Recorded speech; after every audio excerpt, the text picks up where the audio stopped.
शिक्षक भर्ती अगर वर्ग 2 चयन परीक्षा की बात करें तो इसके संबंध में भी सरकार के द्वारा बहुत सारे ऐसे नियमों में बदलाव किए गए हैं जो कि सरकार अपने हिसाब से तय कर चुकी है। तो इन नियमों को लेकर के भी यहाँ पे बहुत सारे ऐसे कैंडिडेट हैं जो हाई कोर्ट की शरण में जा चुके हैं और बहुत सारी 45% बनाने वाला कैंडिडेट यहाँ पे अंदर हो जाता है, जबकि 48% नंबर लाने वाला कैंडिडेट यहाँ पे बाहर रह जाता है।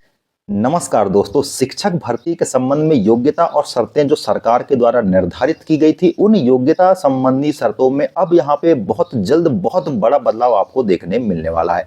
जी हाँ दोस्तों, एक्चुअल में जो एनसीटी होता है जो कि संपूर्ण देश के लिए शिक्षकों की भर्ती के संबंध में योग्यता के मानक निर्धारित करता है, उन मानकों से अलग यहाँ पे सरकार के द्वारा शिक्षक भर्ती के संबंध में अपने ही नियम बना दिए गए थे, जिसको कि यहाँ पे कैंडिडेट के द्वारा चैलेंज किया गया और हाईकोर्ट ने इन नियमों को असंवैधानिक घोषित करते हुए जल्द से जल्द इन नियमों को आगामी समय में बदलने की बात कही है। और इसके अलावा जितने भी प्रभावित कैंडिडेट इस भर्ती से हुए हैं उनको जल्द से जल्द 2 महीने के अंदर यहाँ पे ज्वाइनिंग देने की तक बात कर दी है। और अगर यहाँ पे पद खत्म हो चुके हैं तो नए पद को सृजित करके उनको ज्वाइनिंग दिया जाए, इस संबंध में भी बात की है। तो वास्तव में मुद्दा क्या है दोस्तों, ऐसे कौन से नियम है जिसको कि बदला जा रहा है या बदला जा सकता है, ऐसे कौन से कैंडिडेट है जो यहाँ पे प्रभावित हुए हैं, कौन सी भर्ती का मामला है, किस वर्ग की बात की जा रही है, तमाम बातों को हम यहाँ पे अब संक्षिप्त में देखने का प्रयास करते हैं।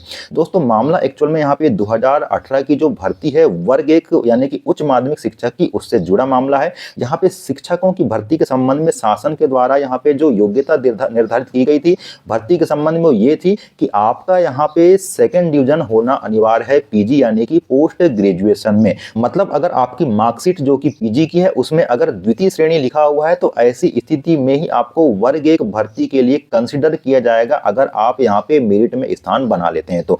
जबकि एनसीटी का जो नियम है वो कहता है कि आपका शिक्षक भर्ती यानी कि हाई स्कूल के शिक्षक जो भरे जाते हैं उनके योग्यता के संबंध में अनरिजर्व यानी कि अनारक्षित वर्ग के लिए जो आपका परसेंटेज होगा पीजी का वो 50% होगा। इसके अलावा आपके एसटी, एससी, ओबीसी और जो दिव्यांग कैटेगरी के आरक्षित प्रवर्ग के कैंडिडेट हैं उनको यहाँ पे योग्यता में 5% की छूट दी जाएगी। मतलब उनके लिए जो परसेंटेज होगा यहाँ पे 45% होगा।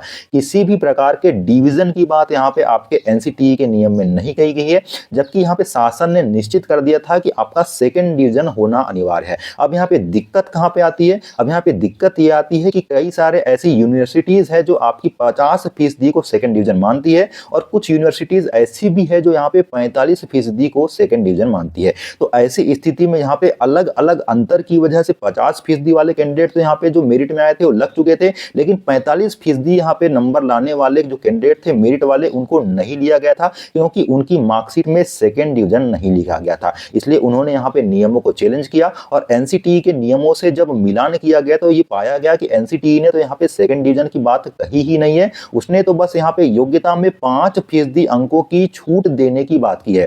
मतलब अगर 50% यूआर के लिए निर्धारित है तो आपके 45% में एसटी, एससी, ओबीसी और दिव्यांग कैटेगरी के कैंडिडेट जो है उनको लिया जाएगा। तो यहाँ पे जो हाई कोर्ट है उसके द्वारा यहाँ पे जो सरकार है उसको एक प्रकार से जवाब तलब किया गया है और यहाँ पे बोला गया है कि आखिर आपने किस अपनी मर्जी से यहाँ पे नियमों को बदला है। एनसीटी के नियम ही यहाँ पे मान्य किए जाएंगे और जितने भी कैंडिडेट आपके यहाँ पे 45% को लेकर के बाहर कर दिए गए हैं, जल्द से जल्द उनकी काउंसलिंग 2 महीने के अंदर आयोजित करके उनको यहाँ पे नियुक्ति दी जाए। और अगर आपके यहाँ पे पद सृजित नहीं है, पूरे पद आपके खत्म हो चुके हैं, तो नए पदों को सृजित करके उनको यहाँ पे नियुक्ति प्रदान की जाए। तो इस प्रकार से दोस्तों ये मामला है। एक्चुअल में यहाँ पे अभी शिक्षक भर्ती अगर वर्ग 2 चयन परीक्षा की बात करें तो इसके संबंध में भी सरकार के द्वारा बहुत सारे ऐसे नियमों में बदलाव किए गए हैं जो कि सरकार अपने हिसाब से तय कर चुकी है। तो इन नियमों को लेकर के भी यहाँ पे बहुत सारे ऐसे कैंडिडेट हैं जो हाई कोर्ट की शरण में जा चुके हैं और बहुत सारी यहाँ पे याचिकाएं लग चुकी है। आगामी क्या निर्णय हाई कोर्ट का हो सकता है वो तो देखने वाली बात होगी दोस्तों, लेकिन फिलहाल में जो वर्ग 1 के प्रभावित कैंडिडेट हैं जिनको कि अभी तक यहाँ पे ज्वाइनिंग नहीं मिली है, अब उनके ज्वाइनिंग के आसार यहाँ पे प्रबल हो चुके हैं। और आगामी जो आपकी वर्ग 1 की शिक्षक भर्ती प्रक्रिया हो सकती है उसमें हो सके तो आपके परसेंटेज वाला जो 2nd डिवीजन वाला क्राइटेरिया है उसको खत्म करके परसेंटेज वाले क्राइटेरिया को लागू किया जा सकता है, जिसमें आपके यूआर के लिए 50%, जबकि आपके आरक्षित वर्ग यानी कि एसटी, एससी, ओबीसी और दिव्यांग कैटेगरी के लिए यहाँ पे 45% मानकों को निर्धारित किया जा सकता है। मतलब 45% यहाँ पे अंकों के आधार पे उनका सिलेक्शन हो सकता है।